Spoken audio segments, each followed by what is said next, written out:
I'm an archaeologist, and I just thought I'd put in a little funny meme here. And no, I don't dig up dinosaur bones, and yes, I do think I'm a Jedi. But so yeah, so my investigation has been the archaeological evidence of cranial deformation in Europe and the Near East for as far back as 10,000 years. So this is the map that I've been creating so far, and mainly it only shows you half of it, but the majority we've got a spread all the way up into Russia, into France, into the UK, a massive concentration within Hungary and the Middle East, lots and lots of skulls basically. So, but it's not just the Middle East and Europe. Cranial deformation has been found on every continent across Earth. So all the way down to Australia, Indonesia, Africa, South America, North America, Europe, Middle East. So the first written accounts that we've got are from Greek historians. So all the way from the 4th century BC up until about 30 AD. So we've got Herodotus, Hippocrates, and Pliny the Younger. Pliny the Younger is one of the first documented evidence we have for the eruption of Vesuvius and the covering of Pompeii. So, and I'm quite interested in that because every year I go to Pompeii and I've been helping dig for the last 2 years. So the Greeks, when they're talking about the Colchis Empire, and they talk about the Macroons or the Macrocephali, and that's one of the first lines where we get the first skulls called the Macrocephali group of people. So the Colchis Empire was the home of Medea and the destination for Jason and the Argonauts in Greek mythology, where they go searching for the golden fleece to bring back to the King Aetes. Yes, and it was a fabulous area. It was known for its sorcery. It was on the edge of the heroic world to the Greeks, and it was also where Prometheus was chained for giving the secret of fire to man and having an eagle constantly eating his liver every day and being renewed. And Herodotus does mention that they're probably of Egyptian descent, but that's kind of unclear at the moment. So they were very, very sophisticated even before the Greeks. So they had smelting and metallurgy way before anywhere else in Europe. So their urbanization was far advanced before the Greeks. They were a very sophisticated culture. So, and Hippocrates writes, I begin with the long heads, for there is no race in heads like theirs. The lengths of heads was originally due to a local custom, but nowadays nature too contributes. The people believe that the long-headedness is a mark of distinction, and the local custom is in question. It's basically talking about how they fashion bandage and pressure, apply pressure to certain parts of the head to manipulate it from its original form to a more desired form. So next we know that there's an Italian what would you call it? Just a philosopher, a mathematician. He was a very sophisticated guy in Italy at the time, and he was one of the first people that actually started categorizing and trying to compare and understand artificially deformed skulls. So, and then it goes relatively quiet, even though we do have mentioned by Spanish chroniclers who go into South America and they talk about the Mayan cultures, the Aztecs, and basically describe the craniometrics of what's going on. So, but obviously the conscious act of deforming the skull is it predates modern history. It's the oldest cases from the pre-Pottery Neolithic B in the Middle East. And it's only really very recently that within the field of archaeology that people have actually started to try to focus on it and actually figure out what's going on. So the oldest case that we've got comes from Iraq, the Shandar cave, And it was excavated in the 50s and the 60s with over possibly 29 individuals. Even though that is debated, it goes up to as much as 35 and down to as many as 25. So it exists. I don't know if you can see this one. So we've got a Shandar cave is in the Zagros Mountains, and it's the oldest confirmed skull at 9,000 to 8,000 BC. So also in the literature, there is mention of the fact that Neanderthals, there's two skulls that have been found there, and they're not sure whether they were deformed or not, but for a while since the 80s, they were mentioned as being the oldest skulls at 45,000 years old. However, there was a study in 2007 which completely disagrees. So kind of says that there's not enough evidence to exhibit a significant amount of detail to show that it is cranial deformation, where they postulate that it's actually post-deposit damage. So it's basically squashing where the soil's been placed on top of it. So, and then we go to Iraq, the ancient city of Eridu, which was one of the first Sumerian cities and was the capital during the early dynastic period. It was occupied between the 5th and 2nd millennium BC and hit its peak about 4th millennium. So it was typically Ubaid culture. So if you know about your Middle East, it's a typical kind of spread of culture that goes all the way from Iran to Turkey, Iraq, Lebanon, and some of the most sophisticated ziggurats, houses, a massive amount of cemeteries. We've got the first physical evidence for boats anywhere. So they were very sophisticated at the time. It was a massive, massive port. And obviously, in the Eridu Genesis myth, we find the earliest description of the Great Flood. So in Iraq as well, we've also got, I'm not going to try to pronounce a lot of these names because I'll probably just ruin them, but we've got other sites that date from the same date as Eridu. Cyprus is one of the next places, and it's all contemporary with the same period as Eridu in Iraq, and cranial deformation in Cyprus was extremely prolific, and it was, I think, in about the 8th century to 6th century BC, you find a massive amount of skulls. A lot of them have occipital flattening, which is just the back of the head.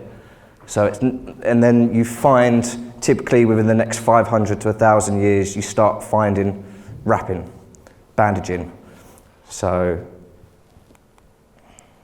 there's plenty of other sites, but there's a mixture of deformed skulls of both sexes. Some places you only have females that have been found, some places have only got males, but in Cyprus we had a complete mixture of all of them. And the evidence has been discussed and noticed since the 1930s, and the different styles and techniques mark gender, ethnicity and social status within Cyprus, we believe.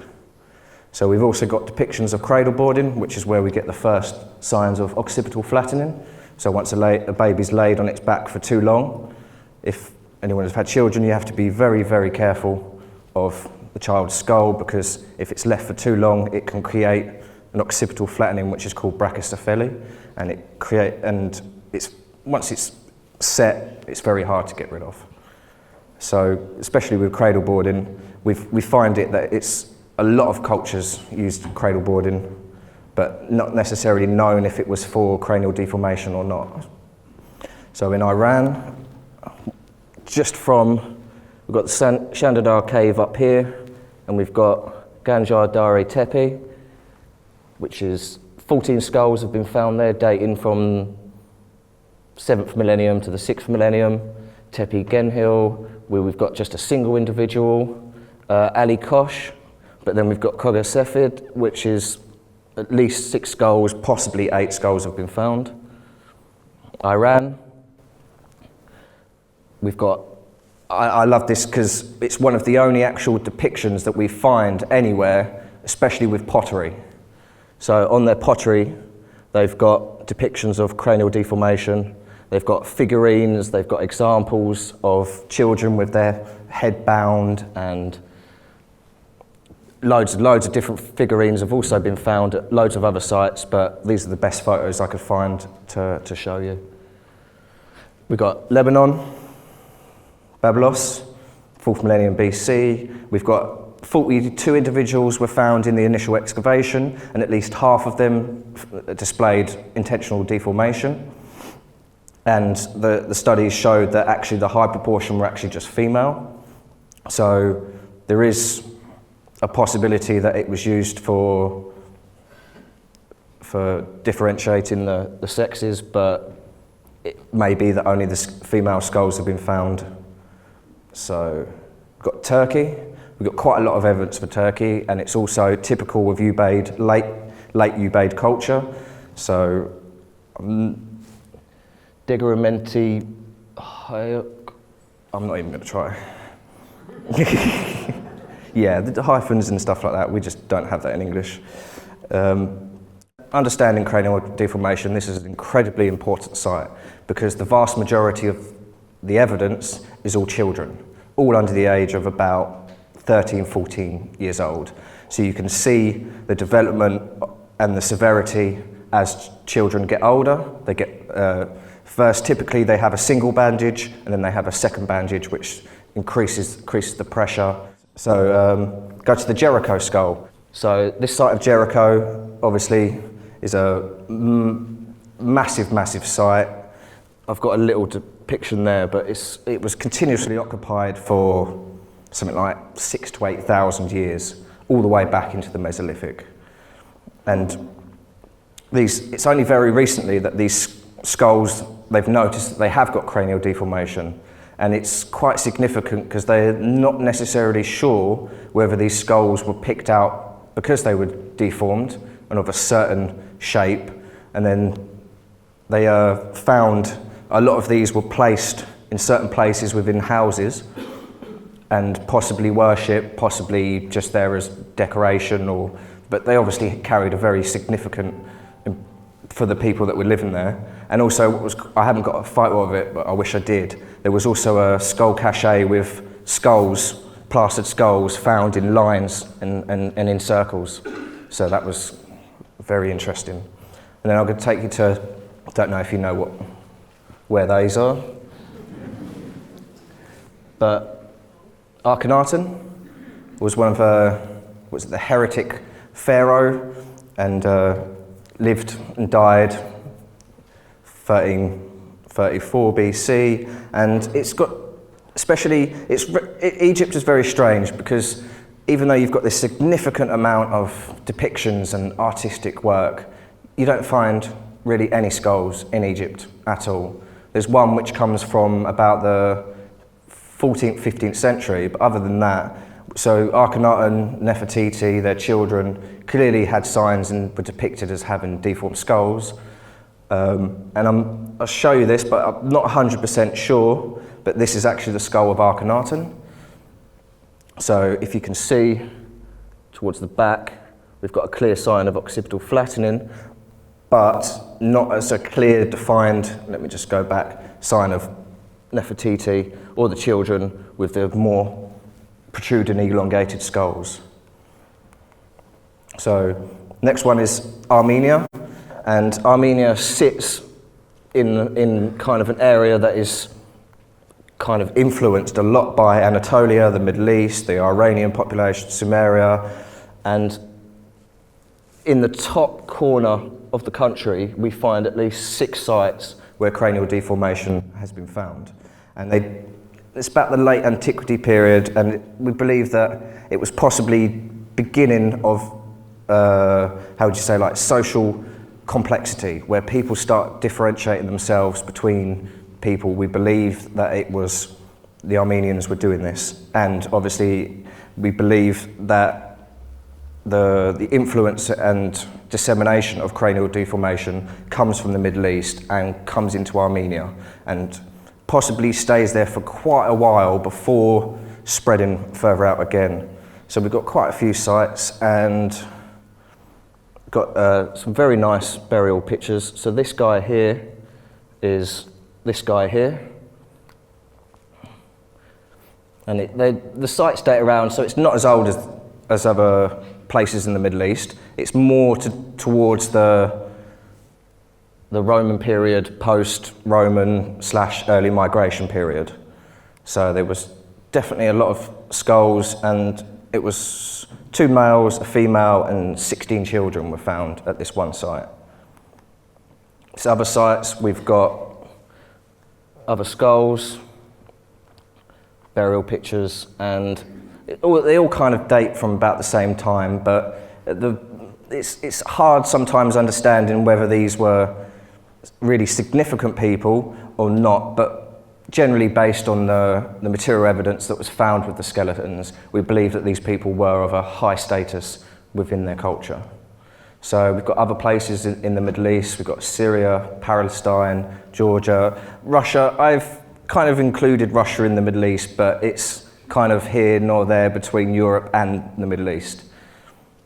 But I think this skull was found, this one in Russia was found very, very recently, about 2 or 3 years. So let's get into Europe, and what we find is a massive, massive migration, which is possibly, it's the Visigoths, the Alans, the Avars, all these different cultures that are kind of escaping from, I should have put, I've got another map, but I'll show you the general migration of what we believe that the people were doing from the Siberian steppes as they come down into Europe, and the different cultures settled at different places, and all of them seem to have brought cranial deformation with them. So it's post-Roman periods, so it's called the early migration period.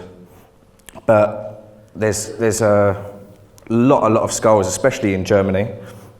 So we've got these 2 skulls are of 2 females. One's currently being housed in Germany's Gotha Museum, and the other one, so these artistic representations are by a guy called Mark Laploom, or I don't want to missay his name, but I've sent him quite a lot of pictures of skulls, and he's sent me quite a lot of facial reconstructions, which I absolutely love, because it just looks amazing. So this one's currently being displayed in the Turkersfield, Germany Museum, and it's of there's about 20 skulls that have been found in that one particular place. This one's a female, and we've got other sites, so Alteneden, which is these 2 skulls, other skulls here. Austria, so obviously maps and borders and that didn't exist that far back, so we're actually talking about the same group of people, even though I've put them into different areas and the places that they've been found as of yet. So we've got quite a lot. I think the highest was Steinbrunn with at least 6 female skulls. Greece. So the ancient city of Marina was founded in the 7th century BC and existed for many, many centuries up until it was abandoned in the 13th century. It came under attack by the Visigoths, the Ostrogoths, the Huns, the Bulgarians, the Avars, the Antis, but despite all of that, the settlement stayed strong. And I'm just pointing to an area inside the amphitheatre where there was a skull found, which I'll just flick over to now. And it's incredibly important because the woman doesn't display any characteristics or even seems to be part of the culture that existed in that time. So she was possibly an important foreigner that came into the site. Don't know why or what her importance was, but she had followed very different traditions, and she lived a very different lifestyle to all of the other women that were found within the same cemetery. She had a broken ulna and radius. She showed a high, rich diet, very calcareous teeth. So she was obviously of a very affluent descent, but she was still buried in accordance with the rest of the cemetery. So she was given the same honours as the early Christian people that were living in that place. So France is, moving on to France, we've got a very, very important place, because in France there are skulls that have been mentioned of being in the Bronze Age, and this was mentioned in the 1930s, though no such evidence has been found as such to corroborate it. But especially in France, cranial deformation was so routine and so special that certain groups of people living in different areas had their own significant deformation. So they had their own styles, so a lot of people would be able to identify different groups of people just based on where the style that they used and where the skull had come from. So if you can see on this is a map from the map that I'm creating. So we've got all the way down south of France, west, just below the Swiss Alps, all the way up. So what is it? Guri and Vexin is one of the oldest Bronze Age places. And there's a possibility that there are the Beaker people. It's a new understanding now that's still kind of in the works, that possibly the Beaker people that come in the Bronze Age were actually deforming their skulls as well, but that's re-going over some of the looks. Yeah, so it was at such a high degree that 50 to 100% of the population had deformed skulls, and a French physician in the 1890s said he'd personally examined over 25,000 skulls showing clear signs of cranial deformation. This was published in I don't know if anyone saw this, 2013. It was the latest one that had been found in the Alps, France, Aubenas, and very intact, very amazing burial. So we believe that there's possibly no evidence from the Bronze Age to the Iron Age around the 7th century BC, but there are two possible skulls that were found in a tumulus. But as far as cranial deformation in Europe, France has possibly the oldest examples. And we find quite a lot in depictions of artwork. There's another photo, but I couldn't get a good copy of it.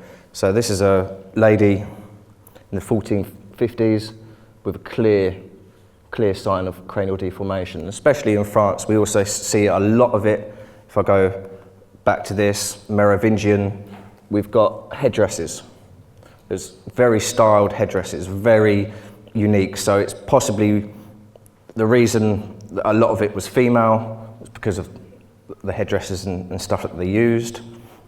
But the stuff that have been found within the 2nd and 5th century are basically attributed to the Visigoths, a group of people that came and moved all the way across of Europe and eventually settled within the region of France. And it's been very, very well documented, especially in the medieval period, the Merovingians. And there was an instance of a lady in France in the 21st century where her grandma she was this older Toulousian woman, and she had wrapped her grandchild's head. So it's possibly one of the most recent cases of intentional cranial deformation. So if we go into Bulgaria, which is also the same migration period, which is post-Roman, and the Proto-Bulgarians come along with this massive migration, and even though they settle in what is obviously now Bulgaria, their heritage and comes from a region, I don't know if that's technically Siberia as such now, but basically a lot of the cultures that come from that area all seem to be deforming their skulls, and they bring that tradition into Europe with them, and it exists for several hundred years. So we find there's about 6 or 7 sites where different skulls have been found. We've got an artistic depiction, a recreation of what the lady possibly looked like, and so far there's probably about over 100 skulls that have been found within just Bulgaria itself. So this map shows you most of what is believed to be the Bulgarian migration. So as they come down come down into Europe, come down into Bulgaria, Romania, Hungary. The Avars settle in what is now Hungary. They follow up the Danube and carry on into the Frankish Empire. Some of them go down all the way into the base of Italy, but it's a mass migration. It's very interesting how people suddenly, after the fall of the Roman Empire, move so much distance. This is my favourite place, and it's probably the best display anywhere in the world, and it's in Budapest, Hungary. So if anyone's ever going there, National Museum and the Buda Castle Museum, they've got amazing displays where you can see everything about the culture, everything materialist, everything that they were using, everything that they were buried with. It's just amazing displays, and we can see this little guy just ominously sitting there, surrounded by all of his material artifacts, and I just love it. So we know what housing they used to live in, what style and what jewellery they were wearing. And there's at least, I say 200 in this, but there's probably more close to about 500, 600 skulls that have been found. And there are about 46 to about 50 sites. And it's not just one skull. I don't want to say it's badly, but we've at least got 10 skulls from Geztheli, Kizombo. We've got at least 21 skulls. So we know typically what they were wearing. As we can see with the females, we've also got the headdress style. We know what the males were wearing, their styles, their spears. This is in the Buda Castle Museum, which is actually quite hard to find. You have to go all the way into the museum and go all the way to the top. And I couldn't find any mention of it. I just happened to be wandering up there and just found it and took hundreds of photos of it. So we've got amazing depictions of the burials, the skull that was found, all of the pottery, the glass, the jewellery, everything. It's amazing. One of the best displays and actual evidence for who the certain people, especially the Avars in Hungarian, they were deforming their skulls, and especially the material artifacts that they were doing. Especially you find this kind of style of a significance towards hair and hairstyle, which you've got a lot of jewellery. We've got their weaponry. We knew that they carried more Mongolian-styled archery bows. So this is basically a map of what we believe the Avar people did. So that little pyramid there is as far as Attila the Hun got. So we've got a massive migration all the way from beyond the Black Sea, all the way into Central Europe, but Bulgaria, Romania, so along with the Proto-Bulgarians, the Visigoths, all of this, and then they move all the way down into Spain, Portugal, all the way across the whole of the continent. So it's a massive migration of a lot of different cultures, but it's quite interesting that they all seem to bring cranial deformation with them as well. So I want to say mosque, but I'm sure I'm probably saying that wrong. This is a very interesting site because this is the highest concentration of deformed skulls in Hungary. And there's 100 to 150 skulls have been found so far. And we've got a lovely depiction of what this lady used to look like.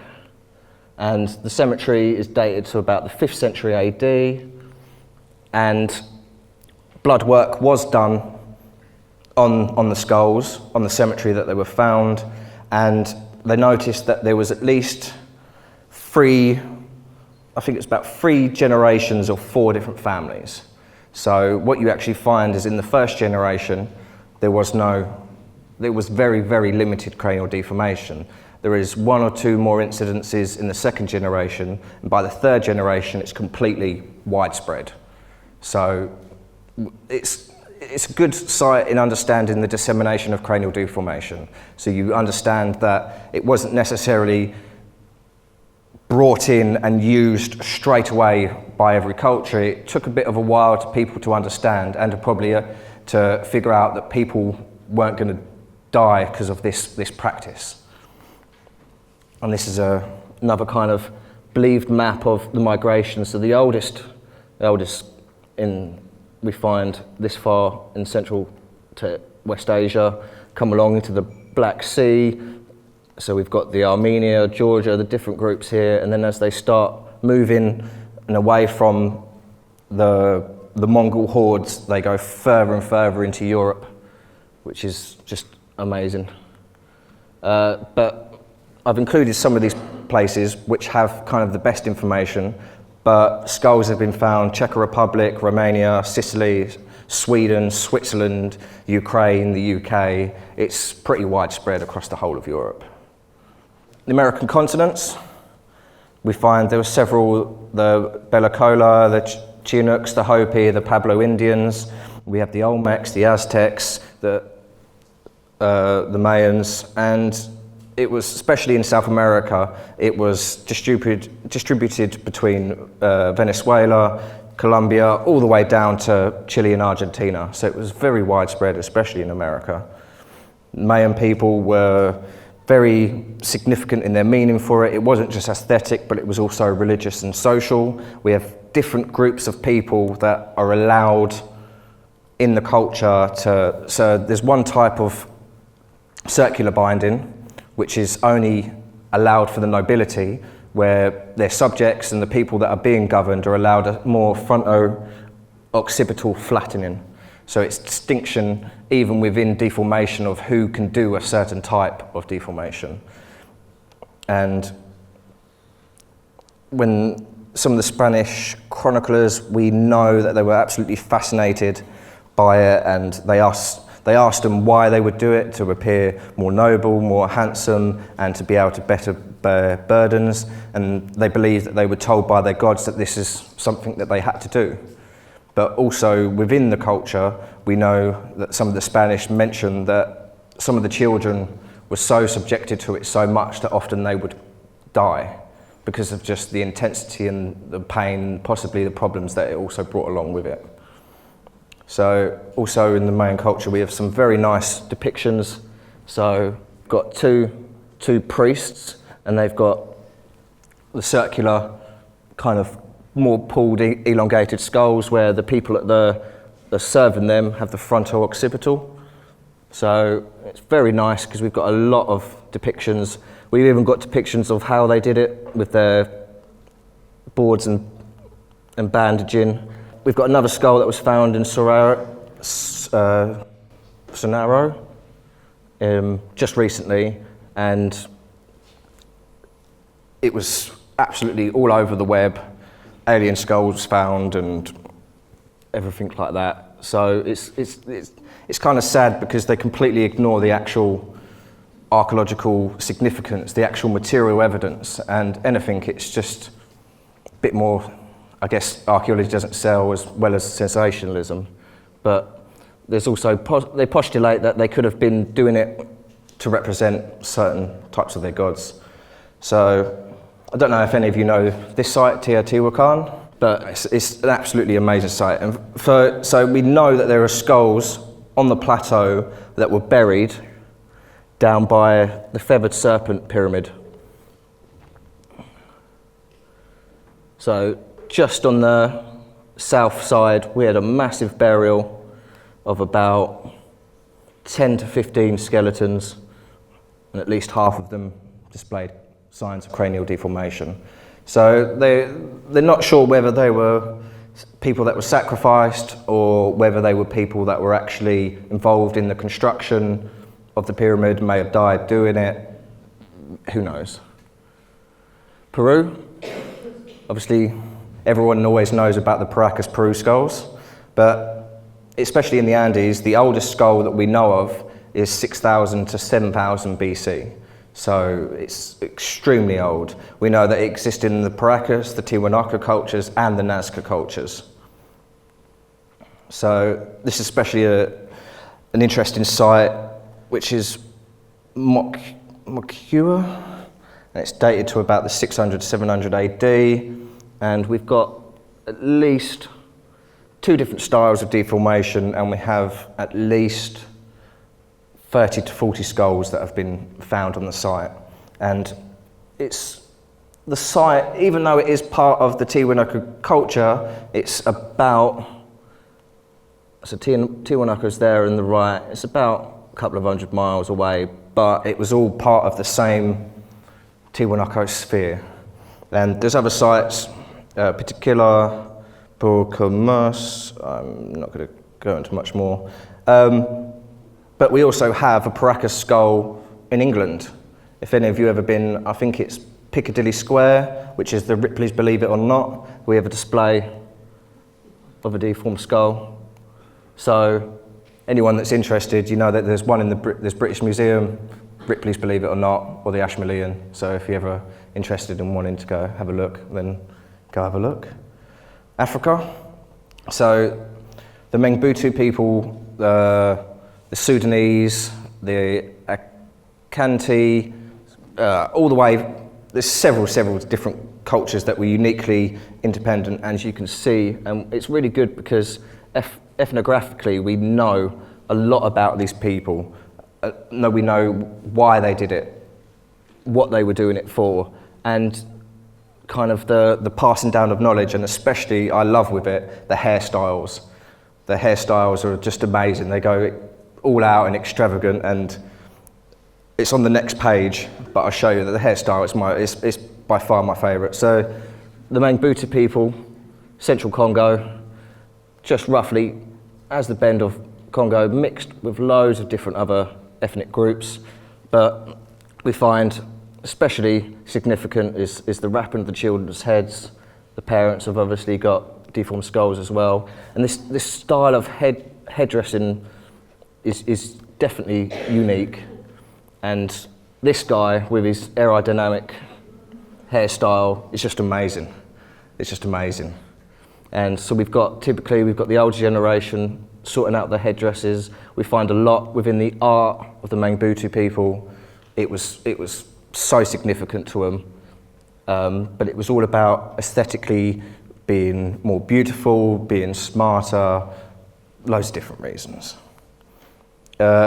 Pacific Ocean, so Indonesia through to Australia, we've got loads of other skulls. This little kid's from New Britain, Papua New Guinea. We've got a couple from Australia and more from Papua New Guinea. But why? Why would they deform? And the thing that's most interesting is that it's not something you can necessarily just develop. You have to have a strict, continuous set of actions to be able to create what is the desired shape, away from obviously the normal head shape, whether it was a dolichocephalic, more elongated, brachycephalic, more rounded type of head.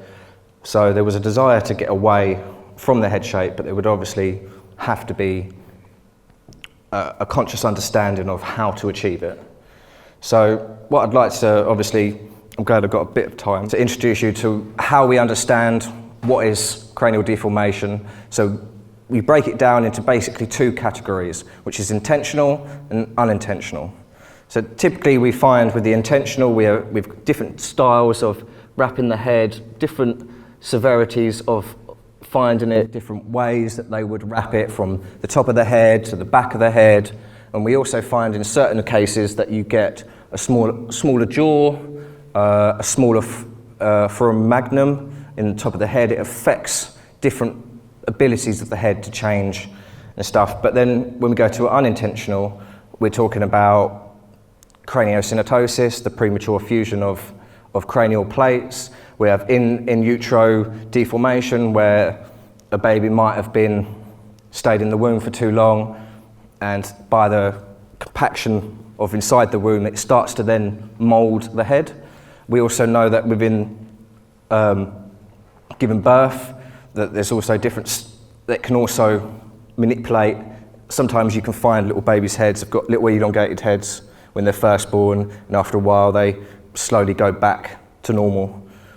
But obviously, if there was a desire to keep that shape, people would start to wrap it. We've got this little guy who's a newborn, who's got displayed signs of occipital flattening. And we know that unintentional can be genetic abnormalities, sleeping posture, or nutritional factors. So, in the understanding of intentional cranial deformation, we have at least 40 unique shapes. So there's a lot of kind of debating of whether there's more, whether there's less, depending on the age of somebody, depends on the severity of it. It also shows, so we've got frontal occipital, lumboid, occipital, annular, and parafrontal occipital, which is a very more elongated, but also collecting the back of the head. So cranial deformation is dependent on several factors. The restrictiveness of the constraint. How tight is it being bound? Is it loose? So if it's loose, it may not actually show much depressions, and it may not show particularly anything. So it's kind of an understanding, trying to figure out the severity of it and trying to understand, because a lot of skulls that have been found, they don't necessarily identify it straight away. So depending on whether the plane of the application, the length of the procedure, it depends on if it was done for 6 months, 6 years, 3 years, it's completely changeable. And obviously the age of a child. So if it's done from a newborn, like you saw in the main booted people, you've got a severe elongation of the skull. But if it's done with a child 3 to 6 years old, it doesn't become as severe. So frontal occipital, so we've got 2 main styles that I want to talk to you because they're more represented within the archaeological record. So frontal occipital is the flattening and the squashing of the front and the back of the head, and it was used stones, pads, woods, cradle boards, and the actual effect on the skull, it created a wider cranial base, a decreased cranial length, increased cranial breadth, larger facial height, and compensatory growth in the parietal plates, which is here, which means it squashes out more that way. Or circular or circumferential, which is the wrapping. So you've typically got single wrapped, double wrapped, and it's more characterising a more elongated skull that we find is quite interesting. So why? Just why? Why even bother? Well, we believe, or several people have theorised, that they may have been trying to create similarities between individuals within a society where physical and biological differences existed, that it was a cultural marker to define social status, or an ascribed elite-like status. We especially know that within the Mayan population, that they had a distinction between certain styles of deformation and who was allowed to do it. Performed at the desire of their gods. The Mayans talk about they were doing it for their gods. Some of the early Mesopotamian stuff, possibly, but who were their gods, we just never know. Inadvertent consequence of routine clothing. So we know that some of the cases in France might not have actually been the intention to deform the skull, but it was more about the headdress and the headdress style. So it was actually a secondary byproduct of clothing, and used to demonstrate group affiliation. So if you had moved to a separate area, you may have wanted to keep your culture. People brought together by invasion. This is especially important in the migration period, where you see this mass migration as people just don't want to mess with the Huns. And obviously maintaining and strengthening those long-distance relationships and exchange networks. Possibly gender differential, males versus females. There was only males allowed, there was only females allowed, or there was a mixture of the both. And it's a very interesting thing, because cranial deformation as it's such was a very risky procedure to do if we're talking about intentional deformation, because especially before the advent of modern medicine, we had a very, very high infant mortality rate. And the site that I've just come from this week, we found 3 baby burials. It's part of the job, but it's incredibly sad. So it was obviously very important. So despite that these risks, these children die, and possibly due to the procedure or other things, they still continued to do it. And it was possibly linked to the emerging social structuring that we find out of the Neolithic period, where people start organising themselves better and understanding their different natures. So, but what more can cranial deformation tell us? We know that it was transferable between groups, and it sometimes faded out of fashion. Lawrence, 2009, knew that it had a heightened potential in serving as a basic cultural marker when investigating connections between regions. So if you think about the mass migration of the people that come in, where they came from, the Georgia, Armenia, up into Siberia, that it was definitely important for interpopulation relations, as well as assessing ancient migrations, that it was the political elite shaped their heads of their offspring, purposely differentiating themselves from the rest of the people. So we know that, and it also, Ghazali was, I haven't got the paper, but there's only 2 actual really good papers that have ever been written in the last 200 years that actually accumulate all of the evidence into one. And it was in the 1930s, the 1970s, and a forthcoming book by myself. It's also very important because we know, and it can demonstrate how ancient populations were caring for their children. We can know that they were taking enough time to perform this, whether they were doing it for an ascribed kind of identity later on in life. And obviously cranial deformation is not something you can inflict on yourself, it's something that somebody has to subject you to. And they were consciously exploring the malleability and the plasticity of the head, which I find fascinating, going back 10,000 years in the Middle East, up until the 19th century. And it was definitely we're wondering if it was a transition of the Neolithic period from the hunter-gatherer lifestyle to a more prominent agriculture-based economy as a new social structure began emerging. So we've got the Olmec babies, as Hugh likes to call them, with their little helmets. And so modern day cranial deformation, we find it's actually quite prolific, and it's still something that we're having to deal with today. So as you can see with this little child, she is spending a lot of her time on the back of her head. Well, a normal skull, which is, you get a positional flattening. If a baby stays too long with a soft head, you start to get this change in the natural shape of the head, which possibly, through the earliest cases we know, are cradle boarding. There's no sign in the oldest evidence of any kind of possible intention towards it up until the 6th or 7th millennium BC. So, and this dynamic orthocranioplastic device is proven against correcting positional plagiocephaly. Plagiocephaly is, I'll get to that in a second, but it's premature fusion of the cranial plates. So we can find in today that we've even got instances of brachycephaly where children have been left too long in their cribs, laying down, and it's actually when you use this device, so you've got the shape on the left, the original shape, and then we've got the new shape that the device creates. And we also find that it's in Down syndrome children, it's used quite a lot. So I want to talk about craniosynostosis, the premature fusion of cranial plates. So this is a genetic abnormality, or it can be something that's affected by the culture, say cranial deformation. So what we've got is different types of, so we've got a loss of the sagittal synostosis, which is a complete loss of the sagittal suture, which is the line running along the top of the head. We've got meteoropic synostosis, bilateral coronal synostosis. There's, I think, I've got it on the next slide, but there's about 150 different variations of craniosynostosis.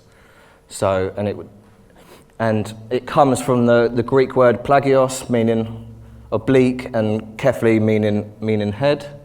And modern physicians note that it's actually relatively common, and it's as high as 1 in 2,000 live births have some kind of craniosynostosis problem. And even in some cases of certain cultures, certain more isolated groups, it can be as high as 1 in 60. So it's still a problem that we have to deal with today. So yeah, 150 different unique genetic syndromes that involve craniosynostosis. So we've got sagittal synostosis, which is obviously the lack of a cranial suture. So once you've got a complete fusion, if you say that it happens quite early on in life, then that part of the skull will no longer grow any further. So that the rest of the skull has to accommodate that big brain that's going inside and has to figure out where it's all going. Otherwise, you just get a squash brain and you'll just die. So, but sagittal synostosis is the most prolific case that we find in the modern day. 60 to 70% of modern cases of craniosynostosis are sagittal synostosis. And there's a couple of papers that I wasn't sure whether to get in or not, but there's also an increased incidences of sagittal synostosis within deformed skulls. So it's incredibly important. And so, but there's also other issues that we know about cranial deformation. That could be happened by utensils, forceps, the vacuum that is used if women are having problems during birth can cause a premature fusion of the cranial skulls, the sutures, and can then obviously affect the child for the rest of its life. Sleep preference, like I said, a more laying on the back of the head, a more inactivity can create cranial deformation. And we see a higher incidence of sagittal synostosis, especially in males rather than females, which is due to the more rapid growth than females of the skull. There are a belief that, was it Jose and Papp, 2012, they analyse old deformed skulls and modern deformed skulls, and then they try to look at whether, and postulate whether these people were experiencing the same problem in prehistory as what we know today. So we know we had cranial deformation can affect the vision, can create deafness, an underactive thyroid, and underactive adrenal glands, diminish the functional ability, and it's very interesting, because also the devices that are used also could create incidences of lice, hair loss, ringworm, impetigo, just cases of parasitical infections. So it's not always a good thing to do, and it's a very risky thing to do. So I want to try to get you to my map, but I'm just gonna leave this one with you.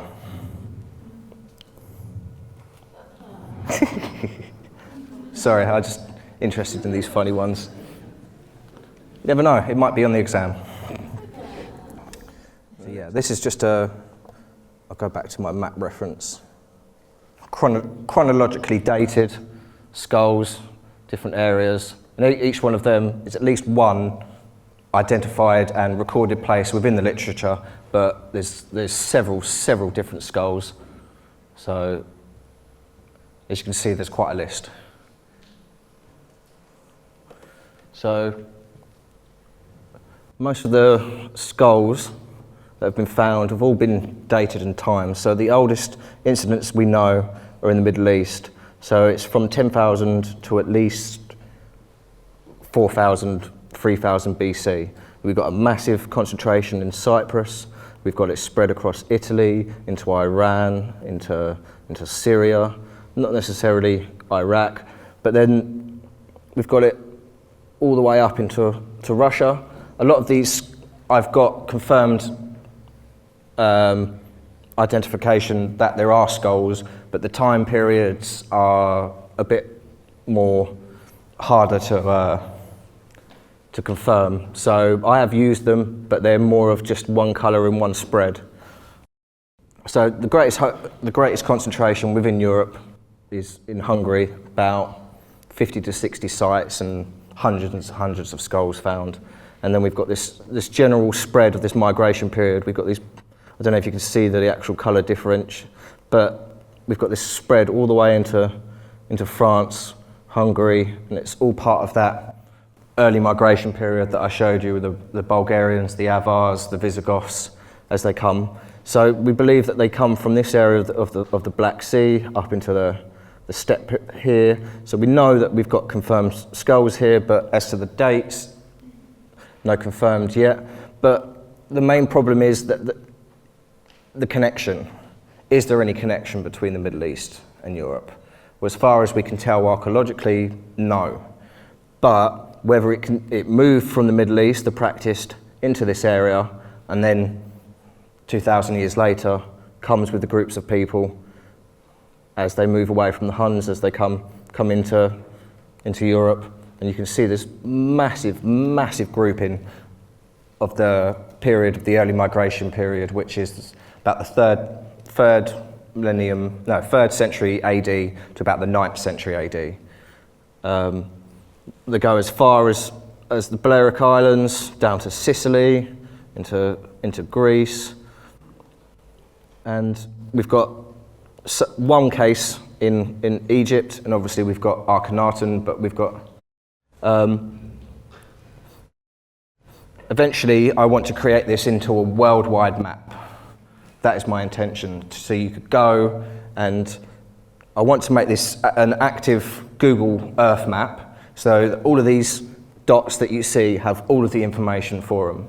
So what was found, what was the date, and the archaeological reference, so you can go away and read more information by the people that have found the skulls. So eventually I want to make this a big worldwide map so that anyone and everyone can look at the research. And eventually, once I stop procrastinating, I will have a book out.